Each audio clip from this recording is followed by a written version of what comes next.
Welcome to the Direct Farm Podcast, the go-to resource for farms across the U.S. looking to grow and manage their business.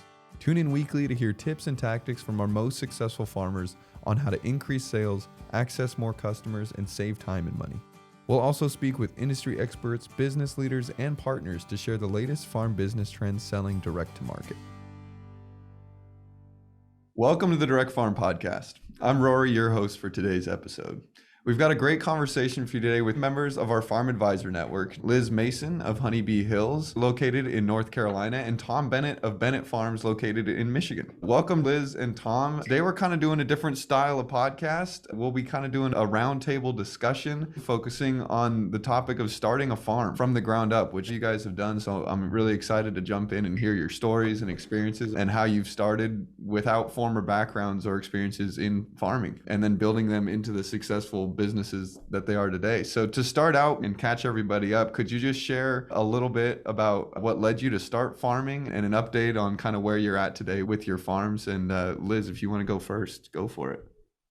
Yeah, thanks, Rory. Thanks for having me today. So I run Honeybee Hills Farm. We are a certified organic produce, flower, and plant farm in central North Carolina. The beginnings of our farm were kind of a happy accident. We bought some land and left our previous jobs at the same time for completely different reasons. And while we were kind of looking around, figuring out what was next, we stumbled across some internet resources and thought, hey, we've got a little bit of land. Let's try growing some produce, see what happens. One thing led to another, and we're now up to about 15 cultivated acres. That first year, we were on about a half acre, and we've just grown every year since then. And right now we're in year 5. So, our story was very much a DIY story, a figuring it out as you go along kind of a story. And now we're in 3 farmers markets year round. We do home delivery to the communities around our farm, and we also do some wholesale. Awesome. That's pretty fast growth too. For 5 years, you guys have really expanded a lot, both in terms of land and just all the different ways you're offering your products to people. That's awesome. Tom, welcome back onto the podcast. How about you? Do you want to kind of give us an update? Yeah. So started out farming. I think we bought the land around 2006, got out of the Marines in 2010, started farming then more as a hobby farm, just food for ourselves. And then we started selling bulk whole and half hog orders. And it just kept growing from there. Started doing some farmers markets and got a taste of that and started doing more. And today we're serving 20,000 customers a year across 14 farmers markets. And then we have a pretty good online presence with our home delivery regionally from Chicago to Grand Rapids to Fort Wayne. And so we do pork, chicken, and turkey. That's about the extent of it. We did start carrying a couple of items from other local farms near us that didn't have the vast customer base that we had. So like we're carrying milk from an Amish dairy and the mushrooms from a mushroom grower down the road from us. But yeah, so started full-time farming in 2018 is when I left my off-farm job to do this full-time. And it's been good. Well, I think something that I feel like is always kind of the starting point for any farmer, and I know is a major challenge today, is just getting that land and land access. And I know not only has the price of land gone up a ton, even since when both of you started farming, and it continues to rise, but how did you guys kind of handle that issue? How were you able to acquire your land to kind of get your foot in the door there? And what would be your advice maybe to farmers that are wanting to start a farm and expand their farm, but are struggling with that land access issue? Yeah, I can jump in on that. So with our land, what I had done, and it might not necessarily be what I would recommend for a starting farmer starting over again. I would do it a little bit differently, but I had bought 20 acres of land while I was still in the Marines. I came home on leave and purchased it. We did a 5-year balloon loan payment on it. So relatively good interest rate, but the deal with that is you want to have it paid off by the end of the 5th year before the balloon matures. So did that. And I worked 3 jobs while I was in the Marines. So I had the Marines, and then I worked construction on the weekends, and then every night of the week I delivered pizzas. For 3 years, I worked about 120 hours a week to pay that off. But what I would do in the future would be I would look for probably 2 acres, a small amount of land that you can expand from, and I would rent as much land as I could near me as opposed to buying it. Buying land's an investment for the next generation. It's not necessarily something that you will immediately benefit from. It can be hard to cash flow that, especially with land prices in some of the regions of the country. So yeah, I would buy like a couple acres where I could put my main operations hub and center in a nice rural area where I could go to farms near me, maybe across the street right next to me, and go to the landowner and say, hey, what's that row crop farmer paying for cash rent? I'll double it. And they'll be more than happy to have an organic farm on their property. As long as you're paying them just as good as the other guy was or better, you should be able to pick up land that way. And that's probably what I would do, so you didn't have that huge upfront, like $250,000, $500,000 buy in the beginning. Yeah. Liz, how about you? How have you kind of handled that issue, or what would your be advice? So for us, we had previous jobs before we came into farming, and we actually had other properties. So we sold that property to buy the property the land is on. And of course, we always joke that we don't own the land, the bank does. We make our payments monthly and just kind of go along as we can. One thing that I'd say for people who are beginning is if you're looking at produce, at least here in North Carolina, there's a decent network of incubator farms where the state or an NGO actually owns the land, they own the equipment, they own the infrastructure, and you can rent space from them to start your farm and your brand and your business. And I've seen a number of really strong farms come out of those types of programs here in North Carolina. And some of those farms stay in the incubator farm for years before they go out and purchase or rent their own land. But it gives you a way to kind of get started again without that upfront cost. It also gives you a way to get that experience so that when you're going and looking at land, you understand what things you value and what would be helpful for your business so that you can buy a piece of land that is well suited for the type of work that you want to do. Yeah, that's a great point. And I know here in Washington State, we have a couple programs like that too. And I think you get like an acre plot of land or maybe a half acre to start. And that is a really great way to kind of learn and figure things out and figure out your priorities. I think that actually really leads in nicely to my next question for you, which was, for both of you, did you always kind of look and, like, Tom, I know you do pork and chicken. Was that like always you just wanted to do livestock and those animals specifically? Liz, was it always produce for you that you wanted to do? How did you kind of decide what products you were going to offer? Because I think sometimes farmers get the land from a family member or they're ready to go, but they're like, oh, what's the best way to go about this, especially from a business perspective? Yeah, for me, I've never been that great at growing tomatoes and plants per se.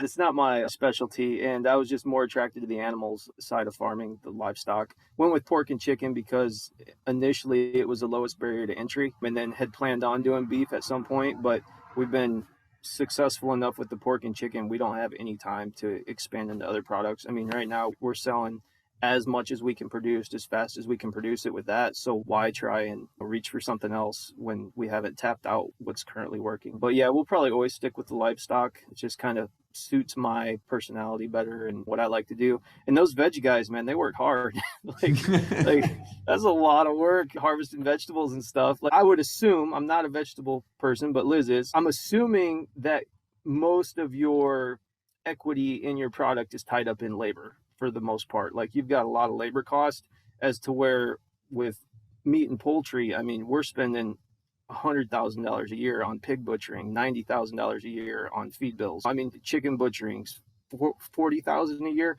I mean, we've got huge expenses every week that we've got to pay. And I think on the veg side, they have a lot of that, I'm sure, but it's probably not as crazy as the meat side. So yeah, we got into the meat farming, and it's what we like.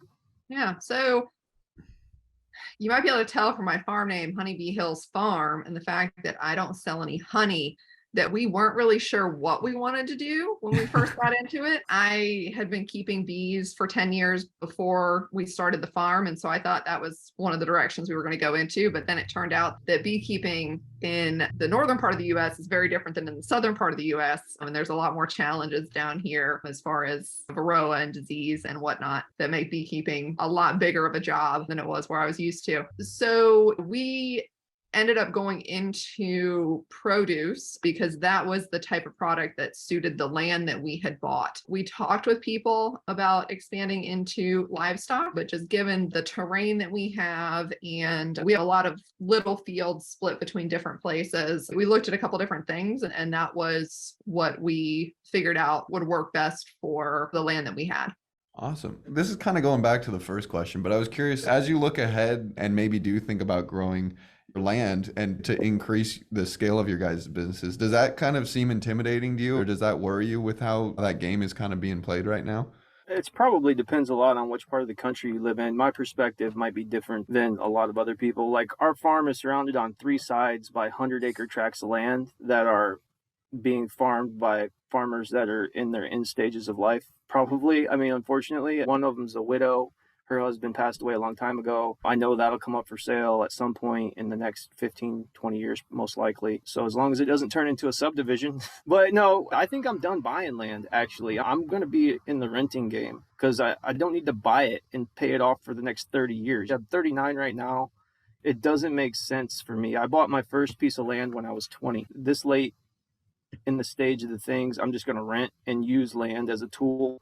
Obviously, we'll contribute to the health of the land and everything else, but it's a tool for me to have more capacity to produce more high quality animals for our customers. It's not something that I'm trying to stack and pile as like a wealth generator. Yeah.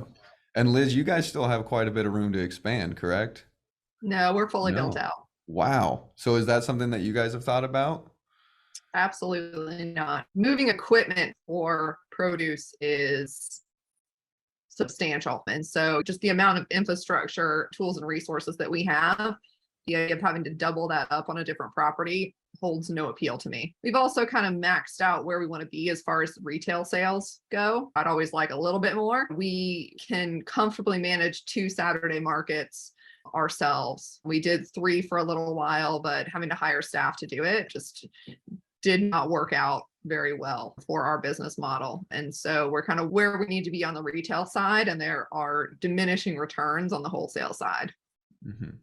Awesome. Well, that's good then. It sounds like things will be much simpler for both of you. Well, so kind of moving forward with this process of like, okay, you got some land, you decide what products you want to do. I know a really big question that a lot of our account managers and other members at Barn.org get a lot is, how should I be pricing my products? And it is kind of a toss-up because they see what things are being sold for in a grocery store. They're worried about selling their products for too much, but they also know that what they're putting into their products is a lot better and a lot more time consuming than what people find at the grocery store. And Tom, I know you've always definitely erred on the side of like, if somebody's charging the same as me, you're okay with charging more. So could you kind of talk about how you've decided to price your products?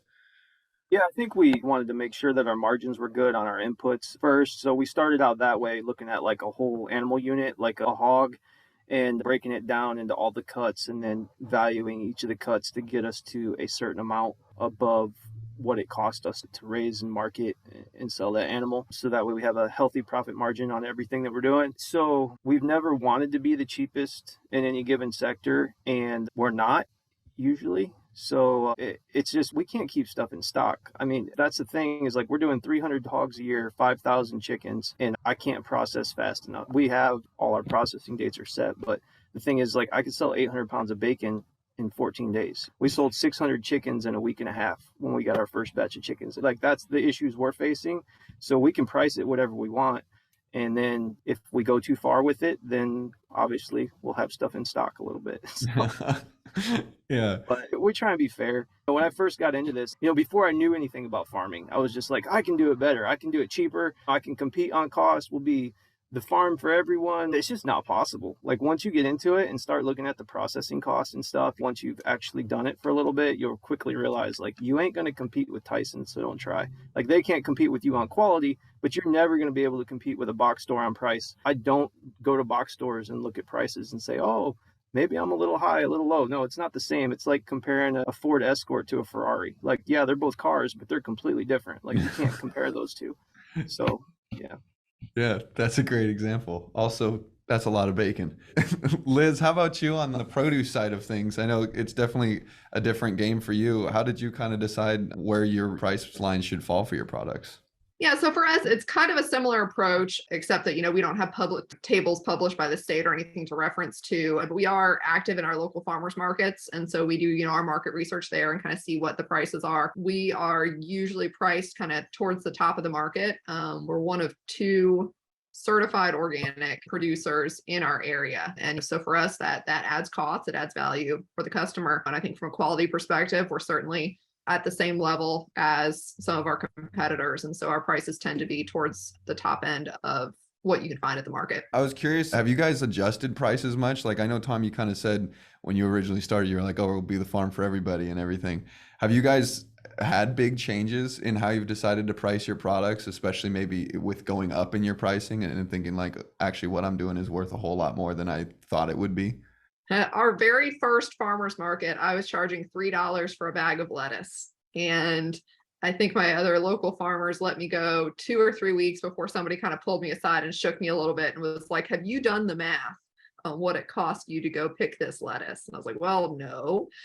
So part of it is as you're developing as a business, understanding what your costs are. In vegetable production, labor is a huge cost. When we made that transition from doing everything ourselves to hiring staff, all of a sudden it kind of makes you realize what your time is worth if you're not giving yourself an actual paycheck every week and kind of thinking through how you price things. This year, we also had, like everyone else, we saw our inputs going up drastically. Fertilizer costs have gone up, our seed costs went up, fuel has gone up for our home delivery routes, labor has gone up. And so this year, we have increased our prices on some of our products. And in general, the market has supported it. There have been a few things where I think there might just be a mental barrier against crossing certain thresholds in pricing. And there's like one thing I can think of, we end up pulling our pricing back down. For us, we're just trying to strike a balance between our input costs and our revenue.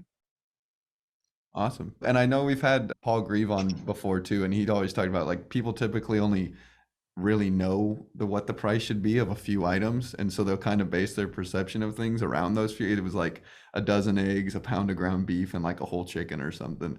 And he was like, if you keep those items like not ridiculously high, then people will associate your whole store with being reasonably priced.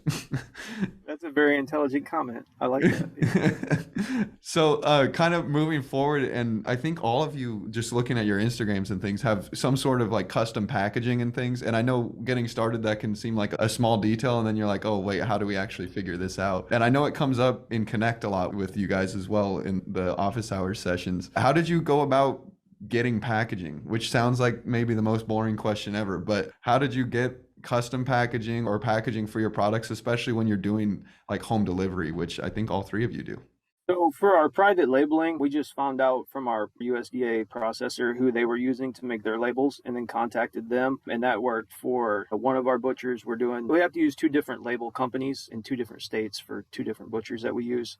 But basically, with that, the private labeling, there's butcher supply companies probably in your state that you can call and get them set up and design a label and whatnot. And then the USDA will just approve that label and sign off on it. And then you're all set. And then you just order labels as you need them. We usually buy like 20 to 30,000 at a time. And then on the boxes, you should have a box supplier somewhere in your region. Like up here where I'm at, Welsh Packaging is who we go to. If you're not sure of where a box supplier would be in your area, flip the box over from your butcher, that you get your meat back in from your butcher in their box, and see what's stamped on the bottom. It'll say something. Call them and they'll make you boxes. Awesome. Liz, how about you? So for all of my labels, I design them in Word and then I print them with my printer. And that works for us for things like labels for lettuce bags and different things like that. Same kind of approach as far as the boxes go. We've got a main company here in North Carolina. There's one in North Carolina, there's one in Virginia that they'll either ship them to me or I can drive down and pick them up. So I think that a regional distributor for those boxes seems to be pretty common.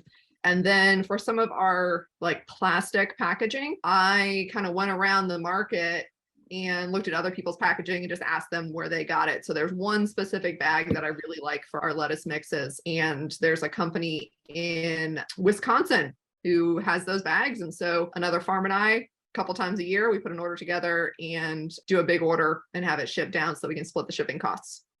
That's awesome. That's cool. I like partnering up with another team too to up the volume a little bit and probably get a better price. Do you guys do anything for when you're doing deliveries to make sure that you have like an insulated packaging or putting dry ice in a box or anything like that? We don't insulate or dry ice on our home deliveries. It's explained to our customer several times in their checkout process. Like if they do not plan on being home between the delivery time frame, or they're going to be at work, or maybe if they have to step out, they need to leave a cooler on their porch. So we just drop the orders in the cooler when we get there, and we send a text message that their orders arrived, and we drop an order. I feel like it would be inevitable that somebody at some point wouldn't leave out a cooler. Do you guys not drop the order then and just give it to them later, or do you just leave it? I drop it and I text them and I call them and leave them a message just saying, hey, this order's on your step. I know they didn't forget it. I mean, they got an email the day before to remind them the order's coming. So they probably just went to go pick up some milk or get their kid from school. Like in all the years we've been doing it, I've never had a customer call me and say, upset because like they forgot in their orders. Well, when I leave a $75 order on a doorstep and there's no cooler and I call them multiple times and no one answers, I still leave it because it's worth me having the possibility of having to refund a $75 order is a better possibility than having to redeliver that thing tomorrow, because I ain't going back out there again for 2 more weeks, to that region. And if it's a $75 order, my cost is $35. What's it going to cost me to redeliver it? I got too many orders to get out. We've never been bit by it. No one's ever had an issue. Nothing's ever went bad. Everybody's always gotten it in time. So I guess until it becomes an issue, we'll just keep doing it that way. Awesome. Great. Another really big problem facing a lot of protein producers when they're getting started is that processing. Tom, I know you mentioned earlier, like you're booking processing dates before you even have the animals. Last week, I just booked 300 kill dates for hogs for all of 2023. Like I'm booked. I'm the reason you can't get a processing date in your state, because guys like me go in and we book hundreds and hundreds of animals a year in advance. As soon as my butcher gets their new book from Office Max and starts putting dates in, I'm the first guy going in there because I've already been asking for a month when she's going to get her 2023 book. So yeah, we've already got our dates locked down for all of next year on everything except poultry. We haven't started the poultry yet. So if you were new to farming right now, what are like some things you wish you would have known before kind of going into that process or that environment of having to figure out your processing dates? All processors are created equal. Find out who's doing it the best in your area and look at the packaging, look at the USDA number on that package. There's going to be a USDA stamp with the USDA number on it. Do a cross-reference to that number and find out what packer that's coming from and use them, because you can waste a lot of years screwing around with mediocre butchers. It's better if you can just figure out who's best up front and start using them from the beginning. And yeah, your dates are going to be your limiting factor for growth. And you also don't be the guy that books a whole bunch of dates. You know why my butcher will let me book 300 dates for 2023 and be like, okay, no problem? Because I've never canceled. I've always brought exactly what I said I would bring every time. So if you start booking dates and then being like, oh, I was supposed to bring in 20 hogs, but I only got 8, or this and that, like that, you're going to ruin your relationship and they won't have that trust with you to let you do that in the future. So it's pretty important that you hold up to your end of the bargain, because that's their revenue too. Like they booked all these hogs for you to get killed. If you don't kill them, they got a whole staff they still need to pay that was there that day. So they're trying to scramble to fill it. Yeah. So, okay, Liz, we'll transition back to some non-protein specifics. So starting out, was it important to you to have like a clear brand? And was having those clear brand values something that was kind of conscious and really important in your messaging early on? Yeah, so I mean, I think for us, our brand is just basically the way that we do business from a kind of approach perspective. So the most important thing for us is actually food safety. It sometimes still shocks me that like I can grow food and people will trust us to eat it. So food safety is huge for us. Quality, organic practices, so things like that. So from a practices perspective, I feel like we're pretty transparent about the things that we value and how we try to run our business. From kind of the marketing side of branding, I talk about those things a little bit, but the thing that we try to really push on the marketing side is just letting people have a little bit of insight into what it takes to grow food. And so our online presence is kind of really about just kind of sharing the journey and showing people what it takes to actually grow those tomatoes, and the fact that when storms happen, things fall down, or when it doesn't rain for a month, the pond starts to go dry and we have to triage what gets watered and what doesn't. And so from a kind of marketing perspective, that's where we sit. And also we made the decision very early on to go ahead and get certified organic. There's a lot of small farms that don't go through the certification process for lots of different reasons. And I think they're all legitimate reasons. It is an expensive process. It is very time consuming. But for us as a new farm in an area of the state that has a lot of producers already, it was a way for us to brand ourselves and be very clear with consumers about what we were selling. And so for us, it was very important from a signaling perspective and getting new customers and getting into markets perspective is the main reason that we decided to go ahead and do our certification. Yeah, definitely. That's a strong differentiator, especially because the term organic means so much to consumers. So that's a great way to go about that. Tom, how about you? How did you kind of go about marketing and branding when you were first starting out? I mean, when we were first starting out, I kind of knew more of what I didn't want us to be than what I wanted us to be. I guess that was easier to define. Quality, of course, we let our customers do a lot of our brand building for us as well. You know, we have huge fan base, so we don't walk around telling people how awesome we are.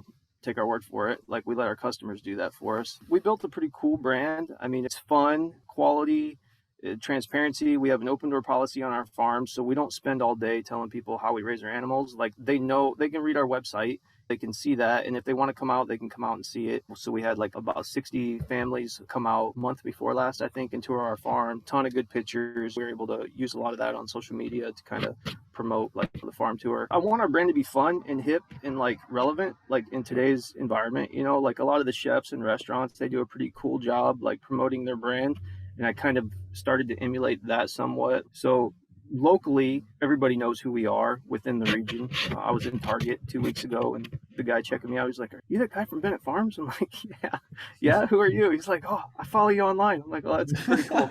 Like, I felt like, man, like I made it.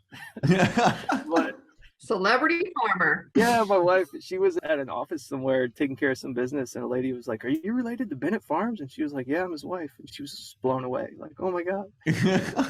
You're a celebrity. Our social media stuff works because, I mean, strangers recognize us, but our quality of our food just speaks for itself. Like, I don't have to ask you to buy my brats. Like, buy them or don't buy them. But if you buy them, you're going to buy them every week because they're that good. Like, we just got some chicken brats in last week. That's going to be nuts because they are way better than the pork brats. But it's just, our brand happened without planning, I guess. It just kind of, we fell into what we are. Yeah. No, that's awesome. Tom, you're a local celebrity, man. Well, sometimes farming is one of those unique industries, I guess, where like starting a business can be so focused around your passion for something. And I guess that's true of a lot of people, but it feels especially personal with farming and how people are choosing to raise their products.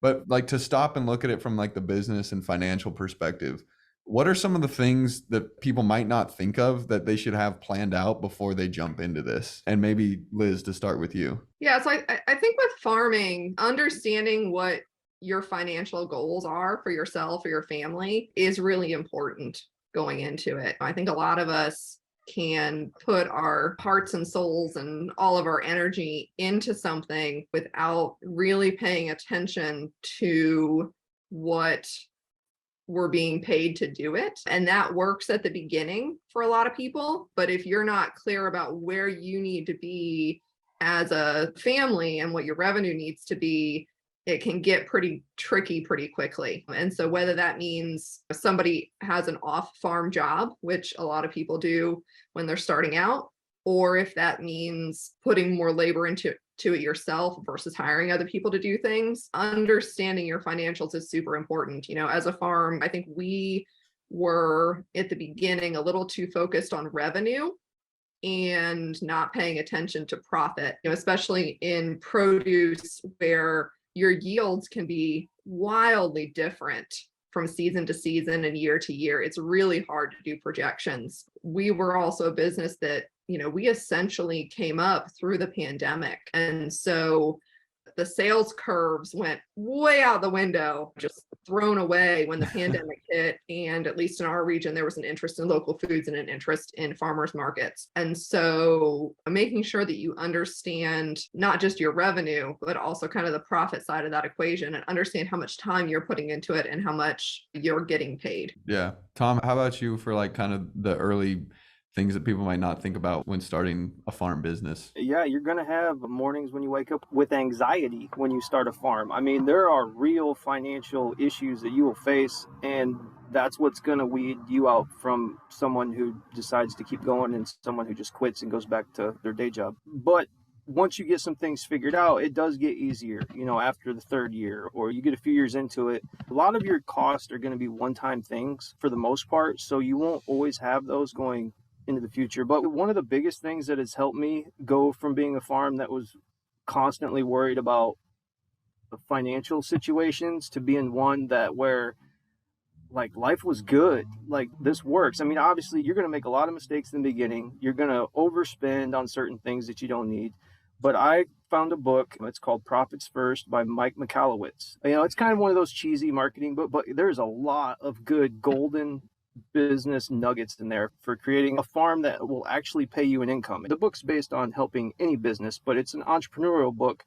And at the end of that book, it'll change everything for you. I know for us it did. So it's going to be hard in the beginning, but if you can survive long enough and stick with it, it gets better. And that's why we scale as much as we have. I mean, we do 14 farmers markets a week just because like you make X amount of margin off each market.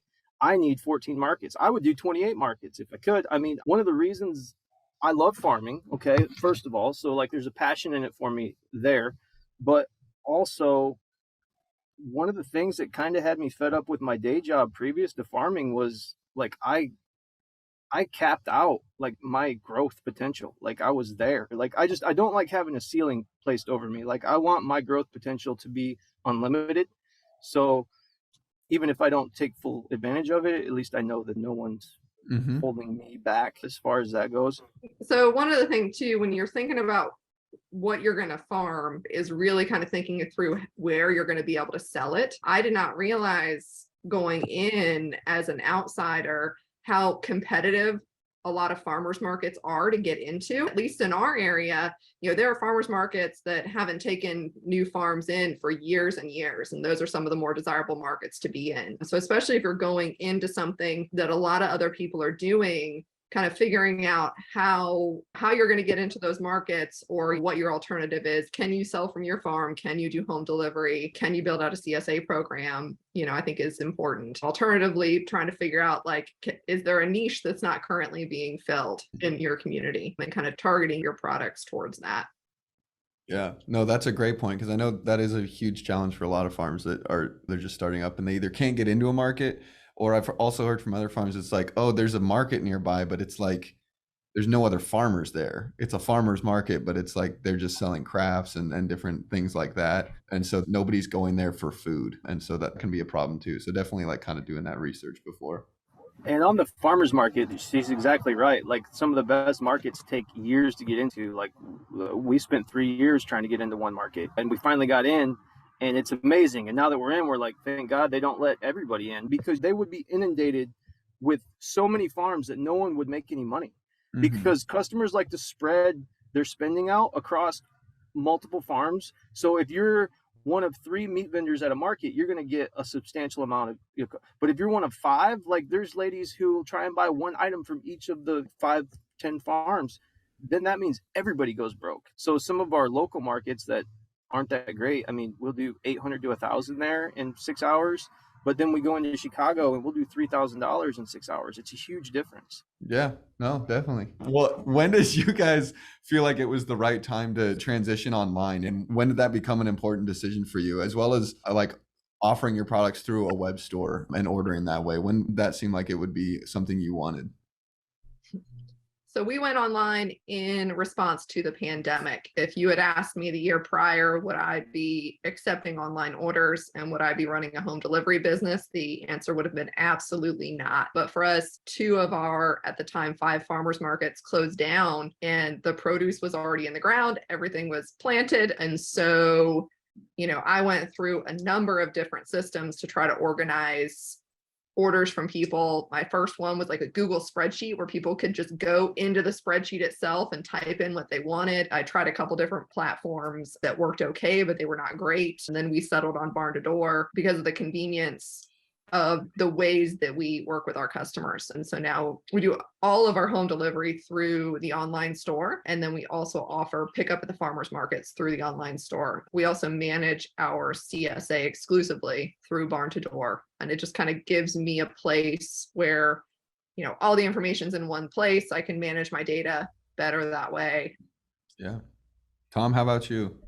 Yeah, I knew that we needed, and I wanted to be online since before Barn to Door was even offering the service they offer. Like I knew from the beginning, and I was just thinking, you know, there's 7 million people in my region, like in my immediate region.